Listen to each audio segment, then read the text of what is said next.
Boa tarde, meu nome é Vinícius Veloso, sou repórter de entretenimento aqui do Metrópolis e hoje estamos aqui para falar sobre o seu novo álbum, né? Tudo certo com você aí? Tudo certo, graças a Deus, na correria aqui de sempre, não pode parar, mas tá certo. Beleza. Minha primeira pergunta sobre o álbum, né? Esse é seu primeiro álbum na carreira e você decidiu homenagear a sua cidade natal, que é Belo Horizonte, e eu queria saber por quê, queria saber um pouco das suas inspirações para a criação desse álbum.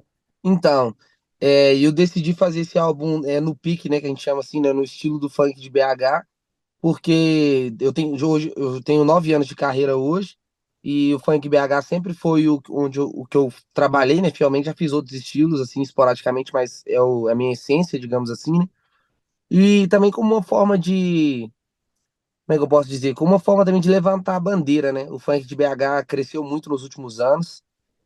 Muitas músicas estouraram, mudou completamente a vida dos artistas de Belo Horizonte em geral, na maioria. Então eu decidi fazer esse álbum no Pique BH, que é o que eu acredito que eu represento, né? E onde meu público está acostumado a me ouvir e já conhece as músicas desde quando eu comecei. Show. Queria aproveitar essa sua resposta para perguntar também sobre o funk de BH, né? O Brasil, assim, ele é um país muito amplo e até o funk, que é uma música que é bastante nacional, ela tem as ramificações dela, né? Eu queria que você Sim, falasse um pouco sobre a diferença do funk aí, do funk mineiro, né, para o funk de outros estados. Queria saber quais são as características assim do funk de BH. então, o funk de BH, cara, como é que eu posso dizer? Eu brinco com a galera assim que foi que eu falo que é o beat promoção, né? Você pede um, o DJ coloca cinco.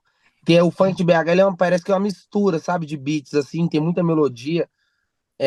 Geralmente a gente trabalha no 130 BPM, né? O funk de São Paulo, que é um funk que acho que tem duas vertentes em São Paulo, uma nessa 130 e a outra um pouco mais devagar, que eu acredito que seja uns 90 BPM aí, que é esse funk mais consciente, que a galera vem fazendo muito lá.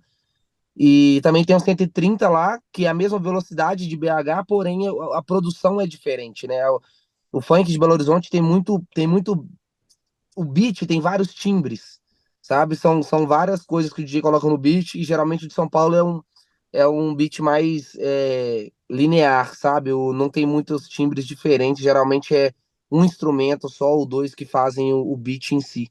O de BH já tem um tanto de barulho, é palma, lata batendo, e buzina de carro, e melodia da música, um violão do nada. A diferença. E tem o do Rio, né? Também, que é um mais acelerado, assim. Que eles têm também um comercial lá, que é como se fosse o funk mesmo mais pop, que seria um 135 BPM. Mas o que é forte no Rio também é o 150, né? Que é o tu tchá, tchá, tchá, tchá, que é o aceleradão que a galera escuta muito. Show. E nesse seu álbum, né, você trouxe algumas participações especiais, né? Tem o Gabi, tem o Delano, tem o MC Josh, e eu queria saber como é que você chegou nesses nomes, por que que você convidou eles para fazer parte do álbum. Então, né? Alguns foram por amizade mesmo. Outros foram por admiração mesmo. O Gabi eu admiro muito. Claro que eu admiro o trabalho de todos, senão não faria uma música junto, né? Mas o Gabi eu admiro muito, desde quando eu comecei a cantar. E o Delano, cara, o fato de eu ter convidado o Delano foi porque a gente criou, né, uma amizade ao longo do tempo, né, por conta do funk mesmo. Só que lá quando eu comecei, o Delano era o único artista de funk que eu ouvia, porque antes de cantar funk eu não gostava, né? Eu só tinha uma música do Delano, então é um cara que, tipo assim, é a referência pra mim. É o cara que eu acompanho desde quando eu comecei. Então para mim era imprescindível e indiscutível a presença dele no meu álbum. Beleza. A música que você escolheu como faixa, né? Faixa foco do álbum foi Aposto um Beijo, né? E eu queria saber sobre o que que fala essa composição e também queria saber por que que o clipe dela foi gravado em Portugal. Por que que você escolheu gravar lá e não em Belo Horizonte? Então, a faixa, de todas as músicas do álbum, essa é a única faixa que eu gravei o videoclipe em outro país, né? Justamente para representar essa parada do, tipo assim, de BH pro mundo, sabe? Aproveitei a deixa que eu tava fazendo uma turnê em Portugal, e era no início do álbum, e aí eu aproveitei para gravar um videoclipe lá e deixei a música guardada. Essa música aí é uma das primeiras do álbum, porém a gente não tá lançando o álbum completo junto, né? A gente lançou algumas faixas e não por ordem de importância e nada disso. A gente só escolheu algumas faixas para lançar antes, e aí agora que vai sair, a gente escolheu para sair com esse clipe que é apesar do tema do álbum ser BH, esse é o clipe mais diferente e que para mim representa essa saída do funk de Belo Horizonte, né, essa expansão do funk de Belo Horizonte para o mundo. Por isso que eu gravei esse clipe lá e foi escolhido, né, para ser solto no dia do lançamento do álbum. Maneiro. E sobre essa sua turnê pela Europa aí, por quais países você passou lá e como é que foi a recepção do público da Europa com o seu som, com a sua música?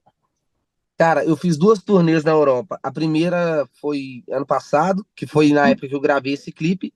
Tá pronto, já tem um tempinho. E a segunda foi agora, deve ter umas 2, 3 semanas que eu voltei. Então, eu passei da primeira vez eu passei em Luxemburgo, em Portugal. Todos os shows foram só nesses dois países. E dessa segunda vez agora fui em Portugal também. Fui na Espanha e fui numa ilha que chama Ilha Terceira, que pertence a Portugal, apesar de que ela é uns 2.000 quilômetros assim para dentro do Oceano Atlântico, se eu não estiver enganado. Mas ela é bem longe, deu 2 horas de avião. Mas ela pertence a Portugal.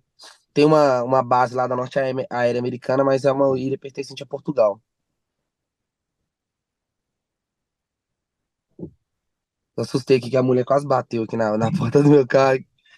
É, E, cara, a recepção do público, por incrível que pareça, os portugueses escutam muito as músicas brasileiras. Passando assim, da galera lá, fiz amizade com algumas pessoas, eu passando assim, sabe, no TikTok, no Reels, da galera, velho, é só música brasileira. Parece até que a gente tá aqui. É loucura. Beleza.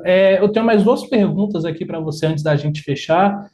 Primeiro, eu queria saber, você vai lançar o álbum ainda, né? Mas eu queria saber como é que produzir esse álbum, construir esse álbum, te ajudou e vai te ajudar no crescimento da sua carreira. E também queria saber quais são as suas ambições com esse lançamento.